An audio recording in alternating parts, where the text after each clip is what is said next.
These are Chiefs fans, Joe. These are individuals. Patrick Mahomes is one of the keys, but don't interrupt. It is still the Kansas City Chiefs, and I think they're going to win. I think the Chiefs will win this game. Well, my point is the Chiefs have kind of been seeded as America's team right now because they do play on TV so often. They got two faces of the NFL. They've got Patrick Mahomes and Travis Kelce. Taylor Swift. Taylor Swift, yeah. Don't forget her. Jake tosses in Taylor Swift there. So, but, for the casual fan that's, maybe a Chiefs fan because they're a Taylor Swift fan or they're a Patrick Mahomes fan or a Travis Kelce fan, are they going to watch this game today? Well, if they're casual fans, they don't even know that Mahomes is not going to play. There you go. Only we're the only ones who know that. All but right. Yes, they would watch regardless. It's Ned Talk on 104.7 The Cave. One of my New Year's resolutions this year, Ned, is to interrupt you more. You do, and you're going to be gonzo, babe. I don't think so. Make sure you. I don't think so. I don't think that's going to happen at all. There's power play going on here, Joe. I'm Joe Westen. That's where we step in and That's take over. a physical power play, guys. That's never. Oh yeah, right. You think you could take me? Oh yeah, I know I can take you. I can promise you can't. I'll pay a lot of money to watch this fight. One shot to the hip and you're down weeping. Calm down, Hagler and Hearns.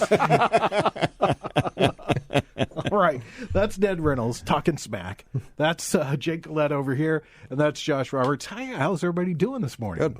With the weather. The skies are too cloudy, guys. Alive and kicking. And we have on the phone with us Kevin. Kevin, how are you? Are you there, Kevin? Fellas, can I get on some of that action? Yeah, you can take a bet. You can take a bet with me. Throw some hands? Yeah, exactly. We're throwing hands, Kevin. You're in. So, first of all, what's the weather like in Denver today? So it is very sunny and crisp and nice, but it's cold. It's going to be like low 30s. It won't look like it on TV, but it'll be cold. So when you were on last time and you said the Broncos have nearly as good a defense as the Kansas City Chiefs, my good buddy Josh Roberts got all incredulous. You can't see his face, but he wrinkled up his nose. I did. And after watching that game, I totally agree with you. Denver has a very good defense, and they played some good football this year, but it comes down to today's game. So how's that all play out for everybody there in Denver? Well, I mean, did you just say Mahomes isn't playing? Wow. That's hilarious. That's good to hear.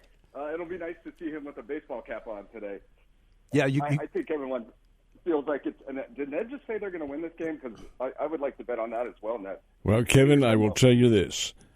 Despite what's happened, despite the fact the Chiefs are sitting out almost all of their regulars and all that sort of thing, and despite the fact that Denver should have beaten them in Kansas City when everybody was at full strength, they are the Kansas City Chiefs. Just keep that in mind. And Carson Wentz may be the greatest backup quarterback ever since Steve Young. Yeah, Prince Harry's playing in today's game for the Kansas City Chiefs. Name a better backup than Steve Young. Name a better backup? You can't do it. Joe Flacco. Look at him go. Oh, come on. He was a starter. Who's the guy that took Carson Wentz's place and led the Philadelphia Eagles to the Super Bowl? Yeah. Nick Foles. Nick Foles. Where's he now? He's bagging groceries. He took Kurt Warner's old job at the supermarket. That's right, Kurt Warner. That's exactly what he's doing. Now, Kevin, you're obviously a Broncos fan, and you think the Broncos are going to come through in this one. It's a game that Denver has to win. The Chiefs have zero motivation at all in this one. So you're thinking, and we will use you as the representative for all Broncos fans, okay? What you're thinking? So I think 11-point spread is a little much, but I could totally see the Chiefs rolling over. Of course, they don't want anyone to get hurt with Jones and Kelce and others. And Kevin, let me interrupt you for a second. Neither one of those guys is playing, so they won't. That's not a factor. Yeah, here's a list of people not playing in today's game for you, Kevin. It is Patrick Mahomes, Kareem Hunt, Travis Kelce, George Karlaftis, Chris Jones, Drew Tranquill, Nick Bolton, Trent McDuffie, Justin Reed. None of those folks will be in uniform playing today. Travis Kelce. Yeah, I mentioned Travis Kelce. And Pacheco, too, right? He's not playing? Nope, he's not. He is out. Yep. So I think we'll kind of feel it out early. I'm guessing we'll try and run a bunch early on to see just how much Casey's motivated to win versus just stay healthy. And I don't blame them one bit for not caring too much about this game. But it's also a divisional game, and I don't think they'll roll over immediately. But I think if they get down, if the Chiefs get down like 10 or something, they might kind of really take it easy with the play calling, not show too much for any teams that are watching them for the playoffs. And I think we win by a touchdown, maybe 10 points. But 11, man, I can't remember the last time we were favored by 11 against the Chiefs. It had to be one of those Peyton Manning years. So, Jake, this is your first opportunity to talk to Kevin. So do you have a question for a Broncos fan? And yeah, how do you live with polite. yourself? Oh, I knew you were going to go there. What'd you say? He said, how do you live with yourself? No, I love how Denver's coming back around. You got Sean Payton, you got Bo Nix. Are you a true believer? Like down here, when things seem awry, we always say, in Brett Veach we trust, that's our GM, or in Andy Reid we trust. Do you have that same feeling with Sean Payton and Bo Nix? So I do, and it's funny when people say, what do you think about Peyton? It's like, okay, well, our GM's last name is Peyton. Our coach's name is Peyton. And Peyton Manning's still in the building. So it's always funny when someone mentions that. Here's what I think. I think we think the GM got it right. It was a little to recover from with all that dead money with Russ Wilson. I think they've done a decent job of getting the roster back together. The locker room seems good. The culture seems good. I think Sean Payton is kind of an arrogant thing. Yeah, he's got a little. Yeah, but I think it's working. And I do. Bo's the question. We haven't really actually beat anyone, even though we should have won that game in Arrowhead. Or I'm sorry, Camarohead. Camarohead. Wow. But we did. We should have won that game. But we really haven't beat anyone. The Chargers have beat us twice, right? The Bengals beat us. The Ravens murdered us. And so we're kind of like that sure. I do think we have a chance, like you said, with the defense early on, Joe, that we can stay in every game. And if we're healthy, I think we have a chance to go on the road and win a game. It's probably going to be Buffalo. Mm-hmm. And we'll be big underdogs. But I could see us doing kind of what we did in KC and keeping it close. And if we don't miss a field goal or turn it over late, I could see us winning the game in the playoffs. I think next year we could maybe make a bit of a run. But I think this year is just all about getting in and getting everyone jazzed up. And I think the fan base believes in almost all of it. I think Bo's a little bit of a question. He's got that moxie. His teammates like him. He's using his legs a lot. Mm-hmm. We're not totally convinced. And our run game has been a little confusing. Like, I don't know what we're doing when you talk about we have Estime, the guy from Notre Dame, right? Mm-hmm. We have McLaughlin, the little guy, who's been very good recently. And we have Javonte Williams, and it doesn't seem like we're totally committed to it. So that's a bit of a question mark, but I think everything else is falling in place a little bit. This is probably not the year, but I could see it next year. So can I, Kevin, and I'll tell you what you're doing and what you're explaining about Bo Nix is the fact that he is still playing his first year in the NFL. This takes a whole heck of a lot of adjustment. These are the best players in the world in football, and Nix, who does rank among them, great draft choice and certainly a heady quarterback, is still absorbing what it takes to be a winner. Case in point is today's game. This is a do or die for Denver. You don't win the game, you're not going anywhere. How does that figure into his mentality? Because he always had college before this. There's a lot of psychology that goes into this one as well, and how Bo Nix reacts. I do fully agree. I think the Denver Broncos are a factor from here on in because he will have had that year's experience. He'll have a good team. For what it's worth, my partner Art Haynes and I, we called a game when Missouri State, which was Southwest Missouri State, played Eastern Illinois. And Eastern Illinois' quarterback in the one game that we had was Sean Payton. And yes, you talk about a guy arrogant with capital letters, in uppercase in every way, but he is a very good coach. He knows what's going on. I think Denver's a team of the future starting next year. It's Ned Talk on 104.7 The Cave, your local live sports talk show. Ned Reynolds, Josh Roberts, Jake Gled, Joe Westen, and Kevin with us today out in Denver. And we're talking about the Chiefs and the Broncos. I'm glad that you brought up Camarohead because all the Chiefs fans here call the Broncos the Donkeys, which I had never heard before until just the last few years. So I wondered what Broncos fans call Chiefs fans. We call them the chefs. The chefs. The chefs. Take out the I, and you guys are the chefs. That's the Kansas City Chefs. So let's chefs. let's shift gears a little bit and talk about college football and Colorado. Do you think you've seen the last of our friend in Colorado this year? You think he's done? Do you think he's moving on to the NFL? When you say our friend, you're not your friend. I know you don't. You're not a big fan of Dion. I would have said, and I think I did last time we talked. I said there's no chance, right? His two sons are going to be gone, and his third son, Travis Hunter's going to be gone. They're all going to go on to great things. And I thought Florida State might come calling. They keep saying Dallas might come calling, and some other places. But he just signed like the third best quarterback in the country out of California. He's making a bunch of moves. Of course, the portal, everyone is, but he's getting another great class together. And I think if you're doing all that and putting in all that work, that means you're planning on staying for a bit. The question to me is, in the off season for the NFL and for college football, after the playoffs done there, who's going to make an offer that he can't refuse? Because CU doesn't have that NIL money that a lot of these other places have, and he might say he's going to be here, and he might totally believe it. But someone in the NFL or even in college, I think college is a safe spot. But if someone makes an offer for triple what he's making in Boulder, I don't know how you say no to that. But he sure is acting like he's going to be here next year. I think he bet a little bit. I would bet against it, but not a ton. He would have made some kind of a statement, Kevin, if he wasn't planning on being back. And you're right about him signing a top-notch quarterback to come in to replace his son, Shedeur Sanders. But does Dion have that same kind of influence? I have to tell you, and watching their game with Brigham Young, very disappointed with how Colorado played. That was a big game.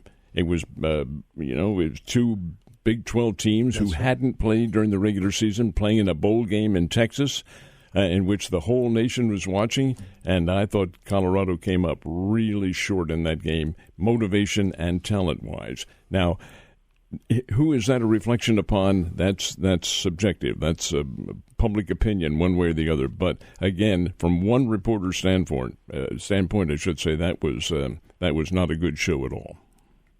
Yeah, Ned, and it was even more glaring to me because sort of like today with the Chiefs, right? You're going to sit all your guys. It doesn't really matter. Like, CU played all their stuff, and they said, we're going to go out and win this game. Yep.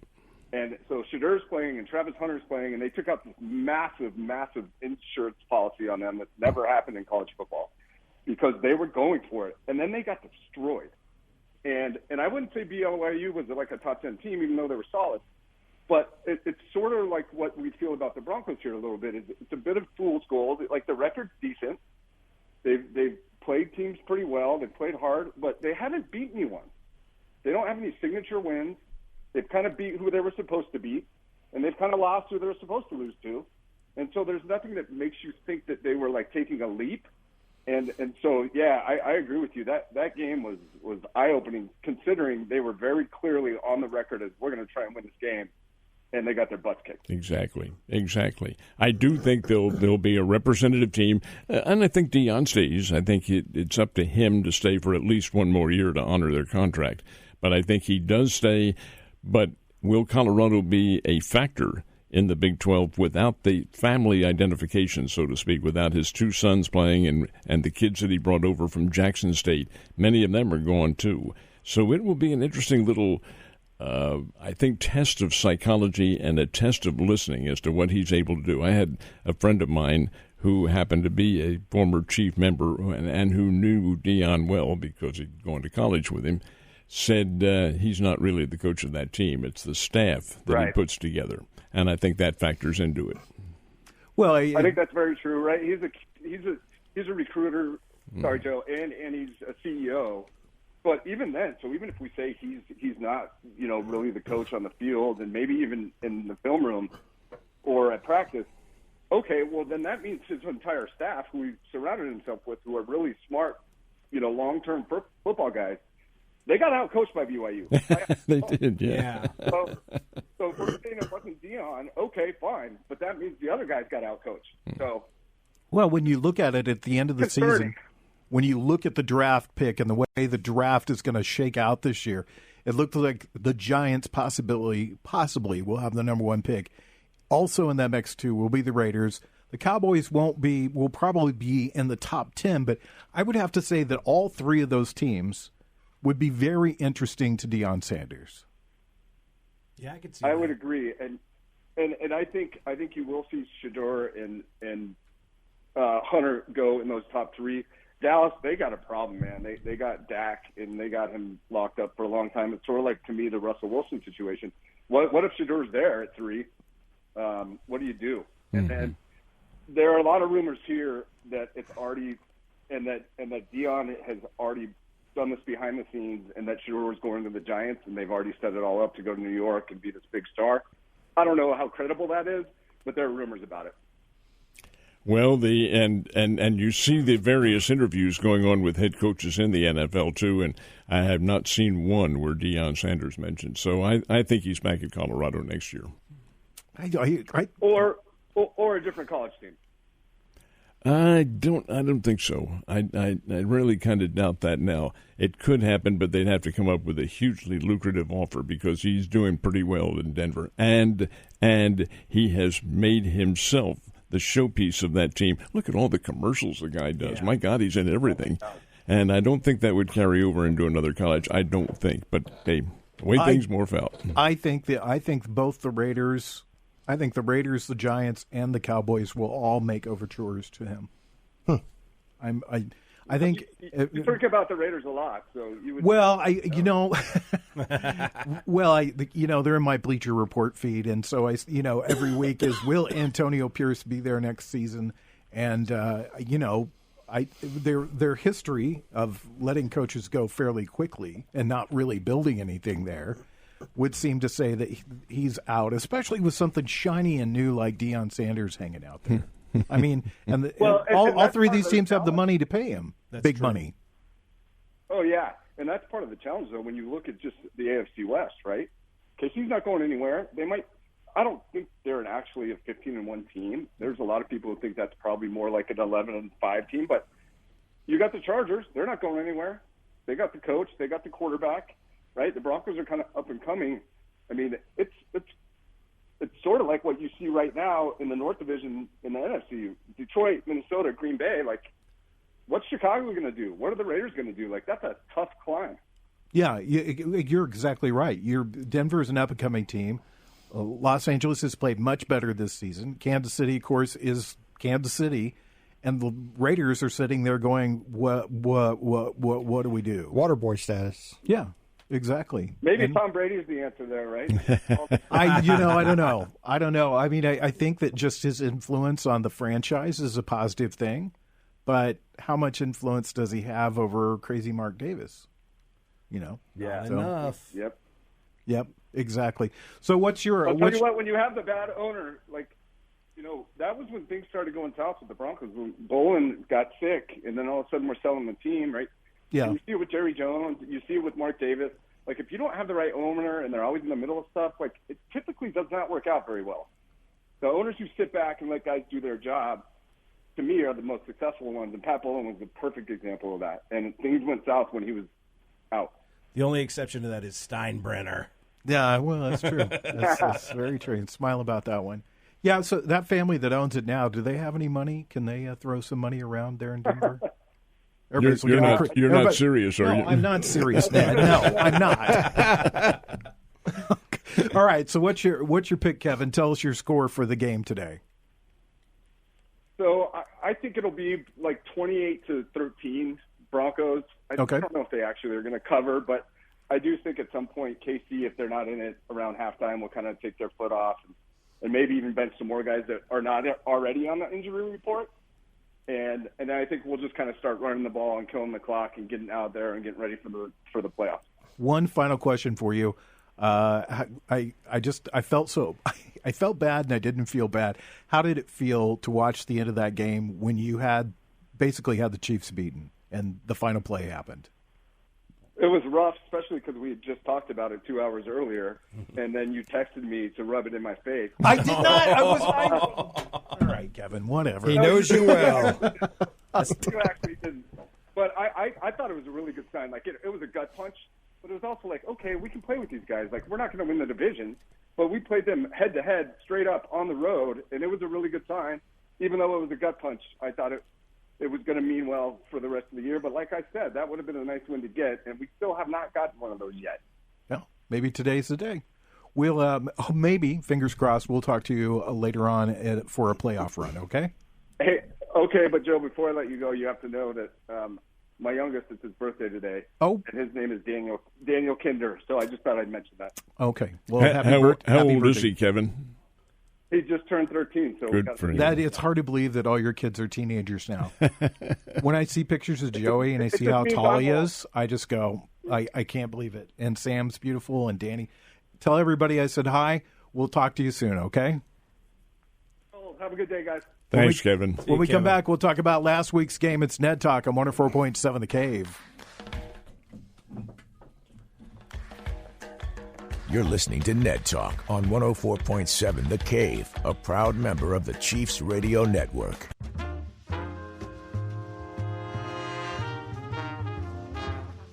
Back to Ned Talk on 104.7 The Cave, a proud member of the Chiefs Radio Network. 35 minutes away from the start of the Chiefs pregame show right here on your home for the Chiefs in Southwest Missouri, 104.7 The Cave. Joe Westen, Ned Reynolds, Jake Gillette, and Josh Roberts all hanging out with you today, talking football on this rainy Sunday. Last week, the Chiefs took on the Pittsburgh Steelers. A familiar voice on this show, Alex Scott, who's a Steelers fan. He said it was really hard because it was Christmas, Steelers fan, whole room of Chiefs fans, and he just didn't want to be that guy. So he's taken a couple of weeks before he comes back to the show. You know that. You know how that, Jake, I could say this to you. I don't know, Josh, if you feel this way anymore. I think you do about Alabama. And I know I feel this way. I know I feel this way about the Yankees. But when they lose, does that just ruin your whole day?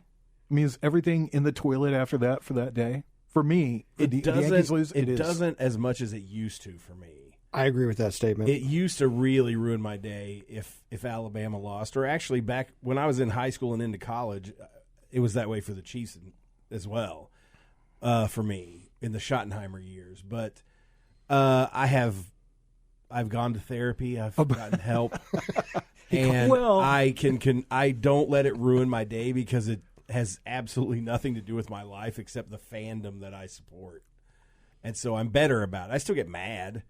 I'm more disappointed this year in Alabama than mad because they just lost some games they shouldn't have lost. But anyway, well, I think social media now has made it to where you like I still get upset. Like I still get texts when Missouri beat Kansas in basketball 2 weeks ago, and I'm like, you guys act like you just won the Super Bowl and you storm the court, and it's not. You know what I'm saying? So I do get And I get really upset. The Chiefs, I think we're so accustomed to them winning and taking it all the way. I don't get that upset. I get more upset when the Cowboys win. That's a hands-down situation where I need some help, Ned. What therapist? Yeah, I'll put you in touch with a therapist, yeah. So growing up, though, I wasn't able to play much sports, and so watching the game and pulling for your teams was like a big deal. And so as a 46-year-old, I try not to be, because it really doesn't matter.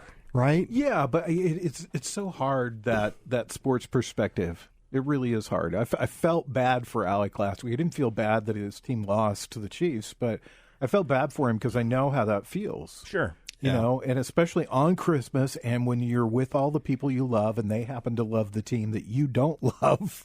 And then all of a sudden you find yourself going, I hate these people, right. And it's like you got to have that sports perspective somewhere. I think that's what helps create rivalries is that situation right there where you have to hear it's the fan base people. Yeah, you have to hear the fan base of the team that beat your team gloating and talking about it and pointing out to you over and over again that your team lost, and that's why you start to hate those other teams, fan bases. Yeah, that's true. When I went to school at Missouri State back when it was SMS, and we had a kind of a rivalry with SLU.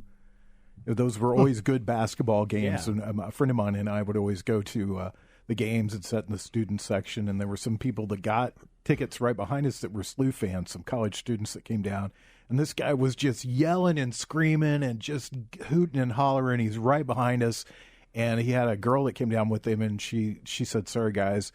It was a long trip down," and my friend just looked back and goes, "It's going to be a long trip home." The Bears were going to win that day. So, but I have the only playoff game I've ever been to for the Chiefs was when they played the Raiders at home in the late 80s or 1990, whenever it was.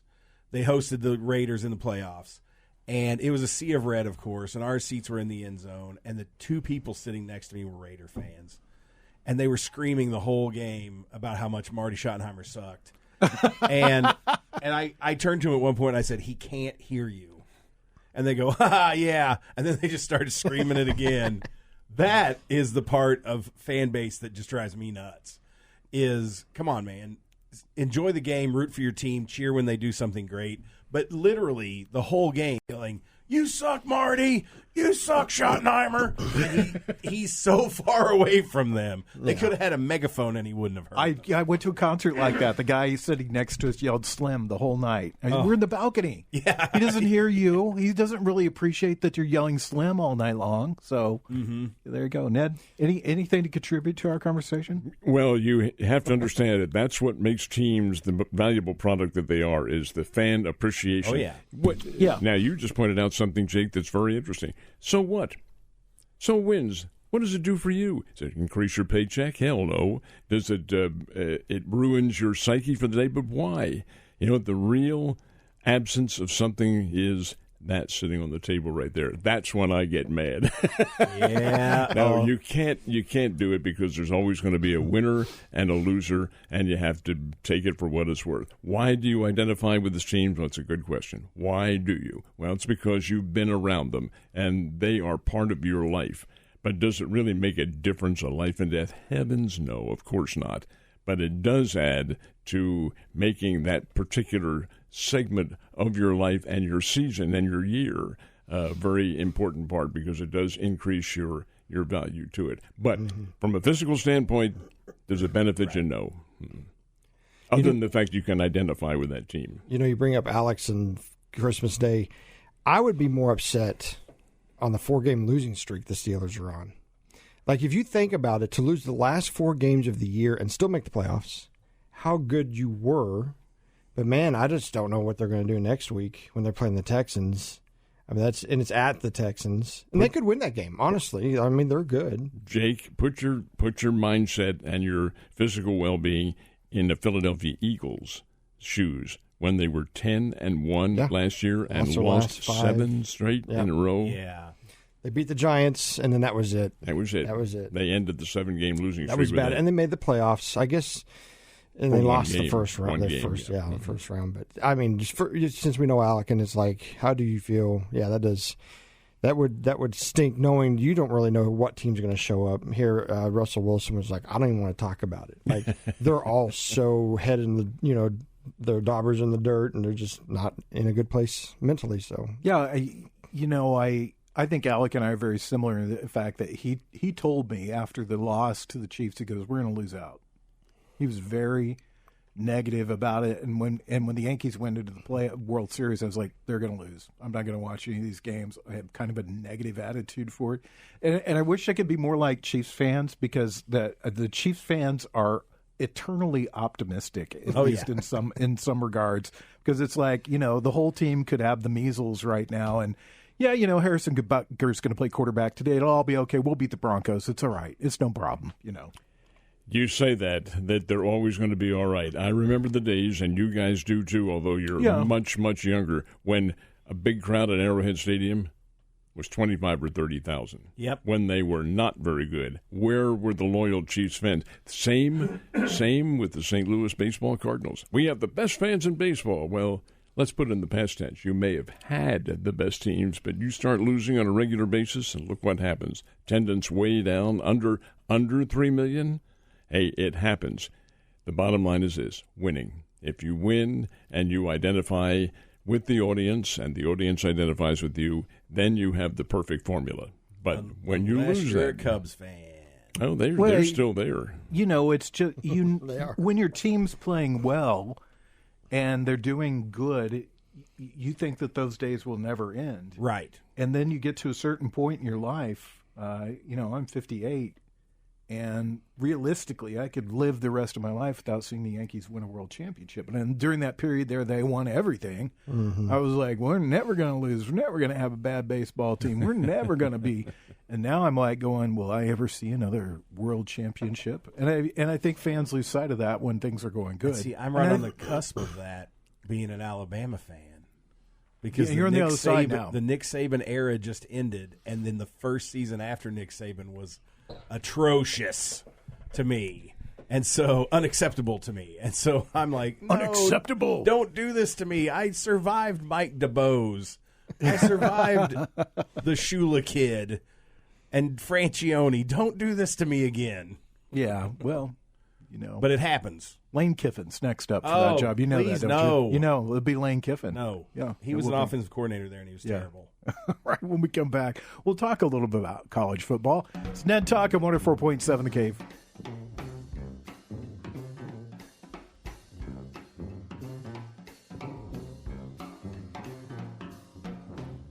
You're listening to Ned Talk on 104.7 The Cave, a proud member of the Chiefs Radio Network.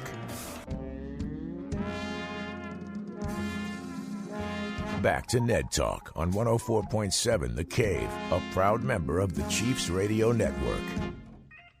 I wish you guys could hear our discussions off air. Off the air. A lot of inappropriate material, especially from Mr. Reynolds. Radio. Mr. Reynolds got potty mouth, so. Oh, yeah. I don't remember ever using anything that was descriptive of that. Not today. Not today. Well, before when we were talking on the air, Continue. What else? Oh well, let's talk about college football before we get ourselves in trouble. Right. All right. So, you guys, before we went on the air, Ned and Jake came in on the tail end of this conversation. You were fixing the college football playoff system, and tell us that story. It's a system that does need to be adjusted. I do love the 12-team playoff. I think that's very much in vogue, and I think we're going to see that. The top team in these final playoffs all belong there. They're all very good football teams, and the champion will be a worthy champion. But the top 12, they need to do away with the first four, the conference champions who get an automatic bye. Right. Get rid of that.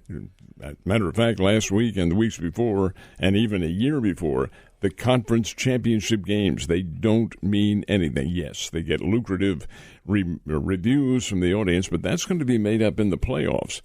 I don't think it means a thing. I would do away with that and let the committee take the top 12 teams, which they have chosen, and seed them 1 through 12. And when you do that, then you get a representative viewpoint. You don't give anybody a bye who doesn't deserve it. Do Arizona State and Boise State, should they have gotten byes? No. Should any of the teams, because all four of the byes lost in the first and then the second round, as it turns out, because they didn't play the first. But the fact is that is a procedure that needs to be corrected, and getting rid of the championships, which would not necessarily shorten the season, but it would give the players more of an even chance from a physical standpoint, as opposed to having played in a championship game. And I completely agree, because also that gives them an extra week to prepare and an extra week to recover. Correct. So without those conference championships, they are going to you're going to see better football. And I completely agree, because when you look at the way that it was seeded, the teams that won in the second round would have been seeded higher, with the exception of Oregon and Georgia. Ohio State, Penn State, and Notre Dame would have been seeded higher than Boise State and Arizona State. And Southern Methodist. Mm-hmm. And so I think that's what they need to eliminate. Eliminate the seeding based on conference championship, and just whatever the committee spits out as 1 through 12, there you go. Your top 4 get your first round bye. Your 5 through 12 play each other into the second round, and get rid of the conference championships. It's time for those to go. Yeah, kids are sitting. What about expanding to 16, and that way there's no buys? That's it's too many. That makes it a little, in my opinion, too cumbersome. It adds a week to the schedule, and they already are ending now on January 20th. That'll be the championship game, just like the NFL. It's going to go into February if they keep expanding these numbers of teams there. No, I'd say keep it at 12. That's a perfect number. Well, should it expand it? Because if everybody's playing in that first week, rather than having 4 teams sit out, then you shouldn't expand it by a week. I don't see where it adds to the quality of what you have. Yeah. That you have to look at this. Are they the best teams that are in there? Oh, another 4, addition of 4, maybe. There might be some room for argument there, but I would prefer to keep it at 12 and get that select few in there. Jake, what do you think? I agree with Ned. 12 seems to be right. I do agree with Josh and you guys on the seeding. Like, it should just be the top 4 teams. It could be 4 of one conference. If that's how the chips fall, then that's what it is. Right. But I would have to say the committee got one thing right this year, leaving Alabama out. And think about it, Josh. They lost to Michigan, right? Why you got to bring that up? But here's the thing. Yeah, they did. They did lose to Michigan, but it was in the postseason. That is a bowl game. That again, you run into motivation. Do you really need that? And Alabama didn't play very well in that Michigan game. But if you think of all the fan bases, and I'm not picking on you. Yeah, you are. If you think of all the fan bases in the United States, the loudest ones this year when they got left out was Alabama. They were completely upset. I got several fans, and so then you're like, okay, well, let's see what you got. And you lose. I completely agree with you, actually, because I said that Alabama didn't deserve to be in the top 12 when they had 2 losses.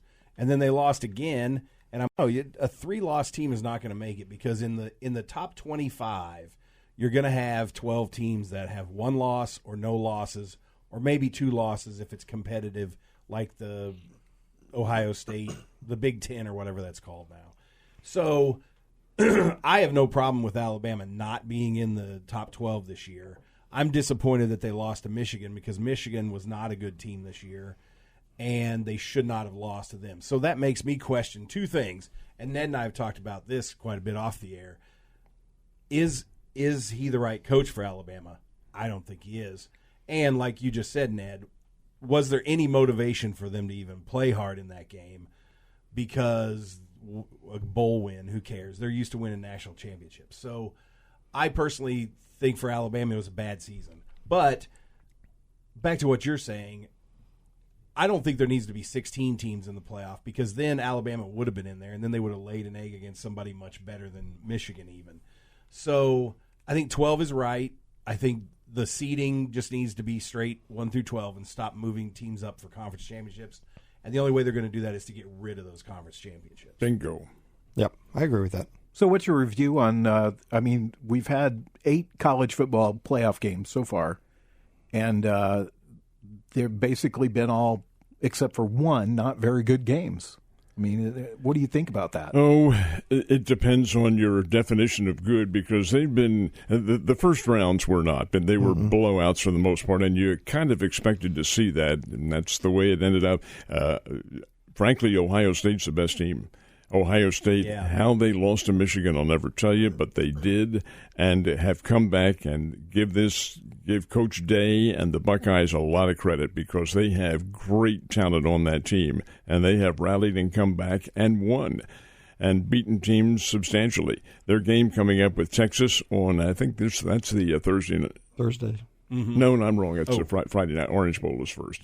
So it's the Texas game against Ohio State should be a good game, but when you match them up physically, Ohio State has the better talent. They have the better speed, and speed is what really wrecks everything. And I watch the Ohio State defense come in and create all sorts of problems for the quarterback viewers on Texas. Yeah. Even though it will be essentially a home game for them, playing what is Austin and Dallas, maybe 100 miles apart, something like that. Not even. Maybe not that. Yeah. That place will be jammed with Texas fans, but Ohio State will play well. The one that's interesting is Penn State and Notre Dame. That's going to be a great game. It should be a very good game. I think Notre Dame actually wins that game, too. I wouldn't They're be favored surprised. barely. I think they're favored by a field goal right now.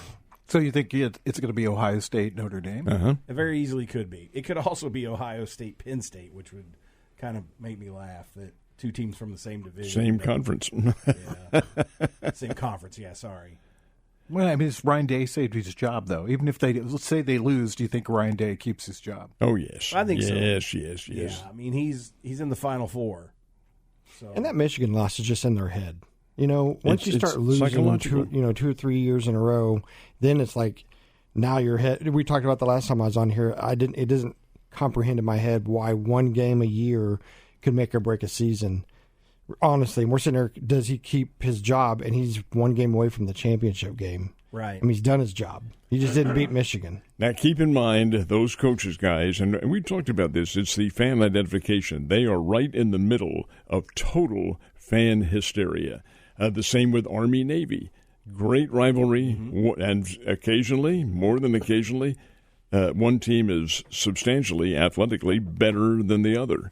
And they won't win. Why? Because of the various factors that go into having a psychological advantage over the other. And Michigan certainly has that over Ohio State. I do believe that's a huge psychological thing that they've got going.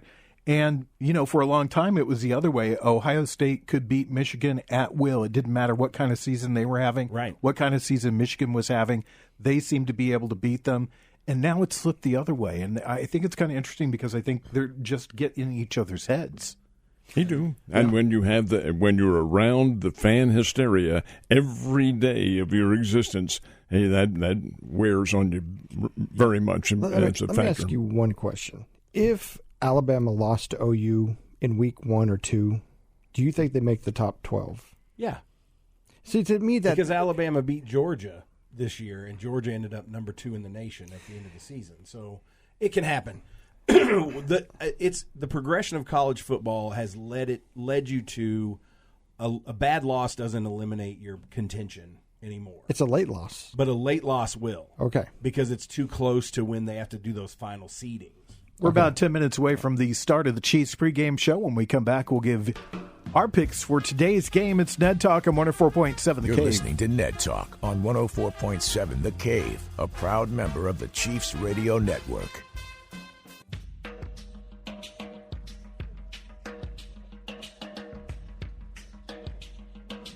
Back to Ned Talk on 104.7 The Cave, a proud member of the Chiefs Radio Network.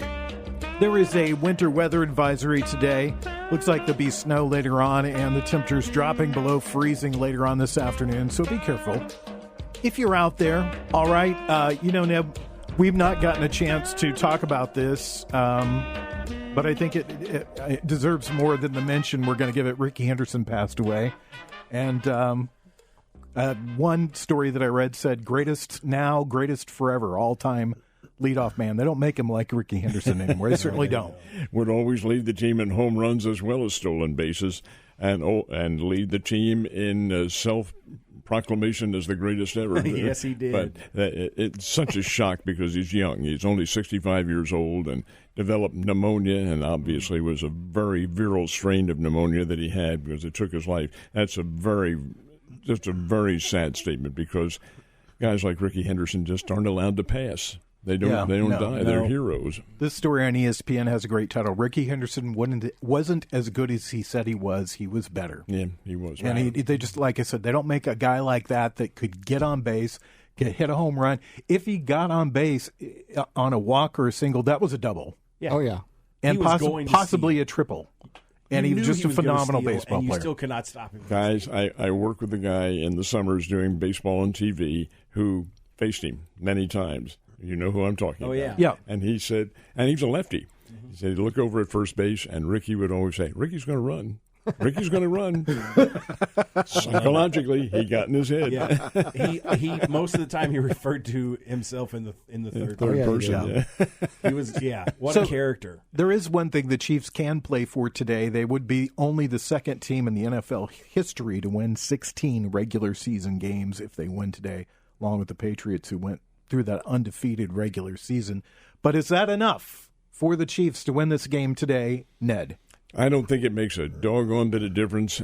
Andy Reid, who said when he made this statement, I've been through this before, guys, and I know this is the right thing. There are arguments against it. I have one argument against it, and that is if the situation works out to where the Chiefs' next game is either the 18th or the 19th of January, they will have missed 25 days on the field. That's a long time. That's a very long time, and you can get rusty doing that. But that's the point that was brought up to Andy Reid. He said, I've been through it before. I'm doing the right thing. We don't want any injuries. Exactly. So, what's your pick on today's game? Kansas City. And what's the score? I'm going to say it'll be a low-scoring game. Remember, guy, Carson Wentz is just not a throwaway guy. He was a first-round draft choice when he came in out of North Dakota State. Seen him play. He's very talented. He's a big guy. He's very big. No, the Chiefs won't have their regulars in there, but they are the Chiefs. He's also the Prince of the Realm, too. So, or I think he stepped down from that now. But what do you think? I'm going to score yet. Oh, I'm sorry. I'm going to say Kansas City wins by a score of 24-21. Okay. So Carson Wentz today has a lot to play for. If he wins, he gets $100,000. So I do think, and you get to beat the Broncos, and you keep the Broncos out of the playoffs. I mean, what more motivation do they need? Good motivation. So I think we score 30-plus today. I really do. I think it's going to be, I think the Broncos aren't going to know what's going to hit them, and we win 31-24. Josh. I think it's going to be 17-10. I think Carson Wentz is the best backup quarterback in football right now, as shown by his previous success. So I think the Chiefs are going to win 17-10. I picked 17-10 Broncos because I do think that they have more to play for. I think the Chiefs are very thin behind everything else on the line there. And so I think I could see Carson Wentz spending a lot of time on his butt today, too. So that's why I see that.